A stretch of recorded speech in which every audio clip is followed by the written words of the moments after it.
Les amis, bienvenue sur une nouvelle vidéo. Aujourd'hui, vidéo un peu spéciale.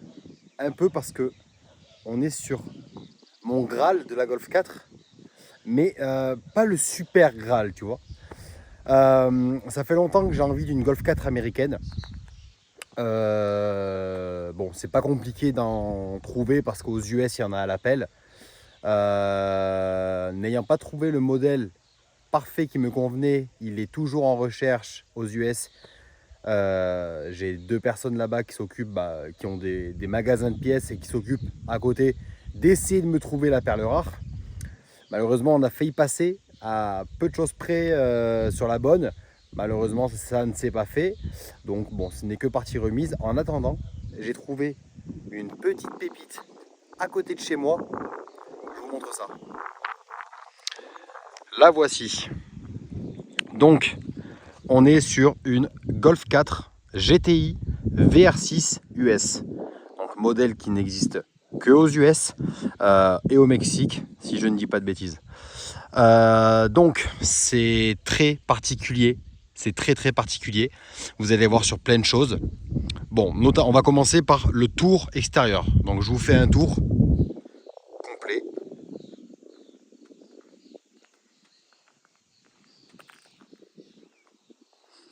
Et vous allez voir que celle-ci a une histoire qui est vraiment sympa.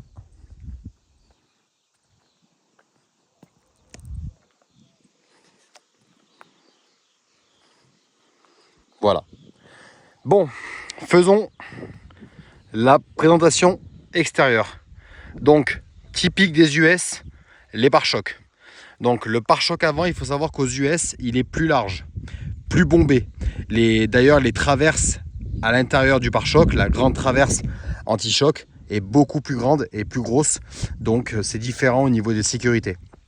Ensuite, évidemment, le bandeau est plein.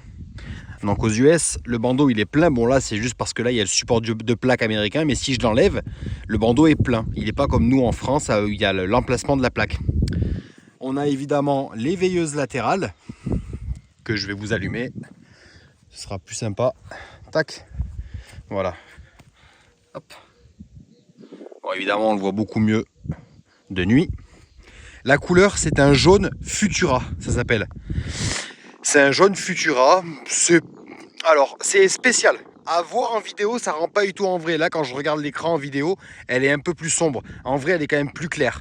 Et quand elle aura un beau lustrage, je pense qu'elle va bien ressortir. On verra ce que ça donne une fois que tout ça sera fait, parce que la voiture, ça fait que 3 jours que je l'ai. Donc, la petite plaque américaine, évidemment, qui va changer. Voilà. Les feux halogènes classiques. Il faut savoir qu'aux US, les xénons n'existent pas. Donc ça va changer. Vous allez voir ce que je vais faire dessus. Ça va être assez fou, comme d'habitude. Ça va être une restauration complète, comme ma VR5. Parce que celle-ci, ça va être une voiture qui va être destinée à rester dans ma collection, qui ne sera pas destinée à la vente. Donc voilà, comme ma V5, sauf que ma V5 GTI, c'est une voiture de famille que je garde, que j'ai depuis 10 ans. Celle-ci, voilà. On est parti pour une restauration. La majorité des pièces ont déjà été commandées. Vous allez voir, c'est un film de cul. Là, logo de calandre GTI 20e anniversaire américain. Donc vrai logo GTI US. Voilà. Donc ensuite, rien de particulier. Hein, elle n'a pas de spoiler à l'avant. Mais elle aura un kit carrosserie 20e anniversaire. Donc avec son spoiler GTI américain. Au niveau des jantes, bon, voilà, rien de transcendant. Hein. C'est des jantes d'origine en 16, Volkswagen, très bien, elles sont propres, bon, c'est tout. Elles sont propres, mais bon, t'as compris, voilà, ça reste des petites jantes classiques. Tout va bien, pour mettre 4 pneus de neige pour cet hiver, ça ira très bien. Petit détail, le petit bouchon de valve Volkswagen. Alors, ça c'est pareil, ça c'est typique des US. Le grand rétroviseur passager avec l'inscription Object in Mirror are closer than they appear. Yes, American man. Donc, aux US, ils font 175 mm à gauche et à droite. Donc, déjà, niveau visibilité, c'est carrément mieux. Alors, celle-ci a le toit ouvrant. Évidemment, vous savez mon amour pour les toits ouvrants. Donc, c'est le top. C'est une 3 portes. Voilà. hauteur standard. Hein. Là, il n'y a rien qui a été modifié. Donc ceci, ça va être à reprendre évidemment en carrosserie. Il y a plein de choses qui vont devoir être reprises. Ce sera repris, pas d'inquiétude.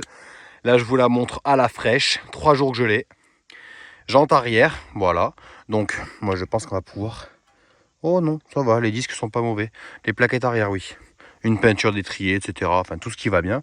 Et tu vois quand même, ces petites jantes-là en 16 sont pas dégueu. Hein. Avec des bons pneus hiver, pour cet hiver, ça ira très bien. À l'arrière, bon, évidemment, les fameux feux GTI US, mais bon, qui sont d'origine, donc de la marque Ella. Voilà. Donc, les feux GTI US. Tac. Voilà. Donc, à l'arrière, rien ne change, hein, hormis le pare-choc arrière avec le petit emplacement de plaque, rien ne change. Elle aura évidemment, bien sûr, un spoiler arrière. Ah ouais, je suis assis là, mon ref. Elle aura un spoiler arrière GTI US, évidemment, avec une mono-sortie. Et elle aura une ligne d'échappement complète. Bon, pour l'instant, elle est strictement d'origine. Voilà, même au niveau des amortisseurs, elle est stock. Et elle aura évidemment des combinés filetés, elle aura tout. Elle aura vraiment tout ce qu'il faut. On va finir le tour extérieur. Bon, mais de ce côté-là, c'est identique. Réservoir 55 litres, identique aux européennes. Voilà. Je vais de suite vous passer la partie moteur. Parce que c'est là où il y a un problème, chef. Voilà. Va comprendre. Pardon. Alors, est-ce qu'on peut le voir par là? Il y a un truc. Non. Non. Bon. Alors, on est sur un VR6 2,8 litres, 12 soupapes de 174 chevaux. Or, ce n'est pas le moteur de la Golf 3 VR6. Et ce n'est pas non plus le moteur de la Golf 4 V6.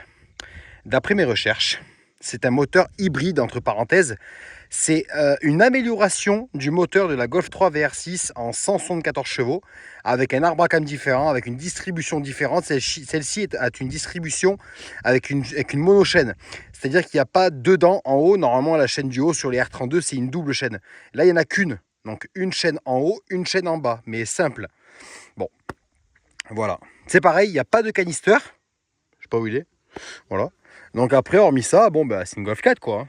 À l'arrière, beaucoup de place. C'est un truc de ouf, voilà. Après, bon, voilà, hein, toujours aussi peu de place sur ces VR6 pour faire de la mécanique. Bon, sur celle-ci, il y aura un gros travail mécanique qui va être fait, évidemment. Donc, il y aura les chaînes de distribution, volant moteur, embrayage, boîtier d'eau, kit accessoire, pompe à eau, galet. Je fais tout comme j'ai fait faire sur ma VR5. La voiture a 210 000 km. Et c'est une première main, vous allez voir, je suis le deuxième propriétaire, c'est incroyable. Donc voici pour la partie moteur. Ensuite, au niveau de l'intérieur. Elle est quand même bien faite. Donc là, on a les panneaux de porte en cuir. Alors par contre, c'est ouf. Elle a les surpiqûres marron. Ouais, j'avais jamais vu ça. Bon. Elle a le bois. Je sais pas si ça va avec le pack bois. Ça, c'est pareil. Ça va dégager. Je vais mettre évidemment les inserts aluminium partout. Là, les petites poignées d'origine chrome, elles vont passer en aluminium brossé. La spécificité américaine, il y a la centralisée dans la portière passager. Voilà.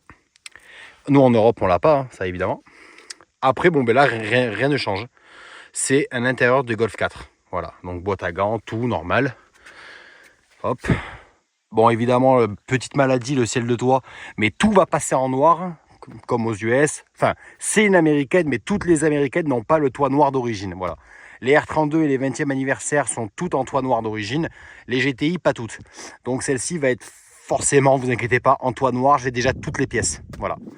Elle a les beaux sièges en cuir, réglage lombaire. Je pense qu'on peut les qualifier d'un intérieur Cara comme en France. Par contre, le cuir, on voit qu'il est vraiment... Enfin, elle est confortable, c'est un truc de ouf. Donc évidemment, voilà, hein, réglable en hauteur, tout comme il faut. Voici pour ce côté-là. Après, sinon, rien de spécial. Il y aura évidemment seuil de porte, GTI, il y aura tout. Vous allez voir, la restauration va être incroyable. Hop. Ah oui, alors attends. Ça, il faut que je vous montre. C'est la clé. Voilà. clé américaine. Bon, j'ai les mains dégueulasses, désolé, parce que je viens de laver la voiture et je m'en suis mis plein les doigts. Donc clé américaine avec 3 boutons et le bouton panique. Vous allez voir. Donc là, la voiture est fermée. Si j'appuie sur le bouton panique en rouge, voilà. Tac. Voilà. Donc après tu l'ouvres et c'est terminé. Pour le coffre, hop. Voilà. Coffre classique d'une Golf 4, donc traction, avec donc le coffre qui est bas. En dessous, voilà. Golf VR6 exclu, avec tout le bordel, tout ça, machin, machin. Voilà, après le bac de la roue de secours, etc. Tout ce qui va bien. Le pack son avec le chargeur 6CD et l'ampli. La prise allume-cigare. Voilà. Tout l'intérieur sera passé en LED au niveau de l'éclairage. Ça, c'est sûr. Il faudra que je le fasse. Ensuite, côté conducteur. Ah oui, alors attends, parce que si tu n'as pas la clé dessus, forcément, elle se ferme. Ah oui, ça aussi, typique des américaines. Quand tu appuies une fois, ça ouvre que la portière conducteur. Et là, la passager, là-bas, regarde, elle est fermée. Si j'appuie une deuxième fois, attends, voilà, elle s'ouvre. Voilà, petit tips. Ah oui, alors ça c'est pareil, elle sonne tout le temps. Voilà. Ah oui, non, il y avait les phares. C'est quand il y a la clé sur le contact. Voilà, bon. Côté passager, bon ben voilà, intérieur de porte en cuir, tout, ça c'est comme chez nous, pareil. Ça va passer également en alu brossé, ça aussi. Et là, le fameux petit boîtier. Donc, pour ouvrir la trappe à essence, c'est ici. Et là, c'est pour ouvrir le coffre. Donc, je vais vous montrer vite fait la trappe à essence. Hop, voilà, donc classique. Tac. C'est comme ceci. Voilà. Et avec le petit bouchon, avec les inscriptions. Tu vois, ça c'est un petit détail, mais ça nous en France, on n'a pas les inscriptions comme ça et tout. Bon, c'est un petit détail, mais j'aime bien. J'aime bien. Elles sont pleines de petits détails, les américaines, que nous on n'a pas en France. Ah, j'ai vraiment les mains dégueulasses. Bon, voici les intérieurs. Donc quand même très très propre. Pas déchiré, rien du tout. Hop, voilà. L'arrière avec le 3e appui-tête et donc typique des américaines, ceinture centrale en hauteur, pas en bas, intérieur de porte en cuir, voilà. Cendrier, ça c'est pareil. Alors normalement les américaines, elle a une console centrale comme j'ai mis dans ma VR5 GTI avec donc les portes gobelets là et là.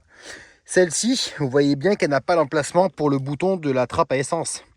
Mais en fait, c'est une version mexicaine qui a été vendue aux USA à New York. Voilà. Donc, c'est pour ça qu'au Mexique, ils ont cette console centrale. Mais j'ai déjà commandé la console centrale américaine originale qui va être remplacée. Donc, voilà. J'aurai plus besoin du cendrier rouge qui est juste là. À l'avant.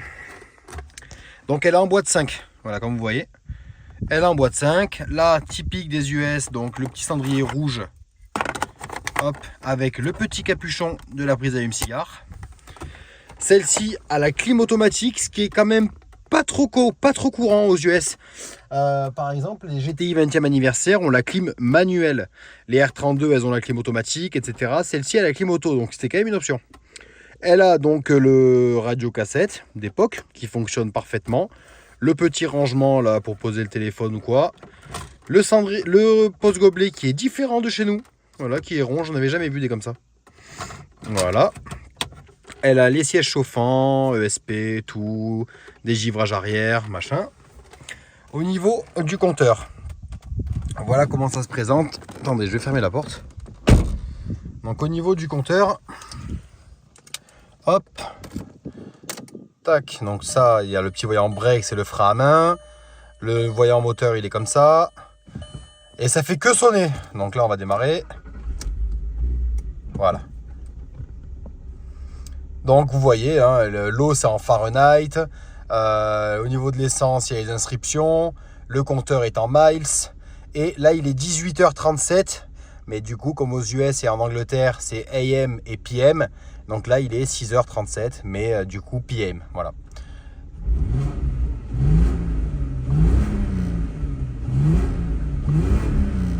Voilà, donc c'est hyper drôle comme sonorité. C'est vraiment... je sais pas comment dire. C'est entre un VR5 et un VR6. C'est un 12 soupapes celui-là. Ça fait pas le son d'un 24 du tout. Je vais vous mettre le téléphone pour vous faire écouter le son. Le son est très beau. La ligne est d'origine. Hein. Ça fait pas beaucoup de bruit, mais on entend quand même le VR vraiment.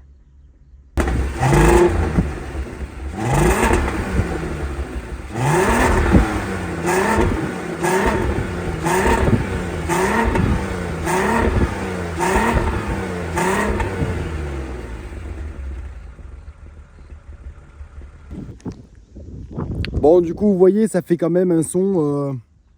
ça fait un petit son, quoi. Tu reconnais le VR. Tu reconnais le VR6, ça, il n'y a pas de doute. Mais c'est vrai qu'en 12 soupapes, c'est... Je sais pas.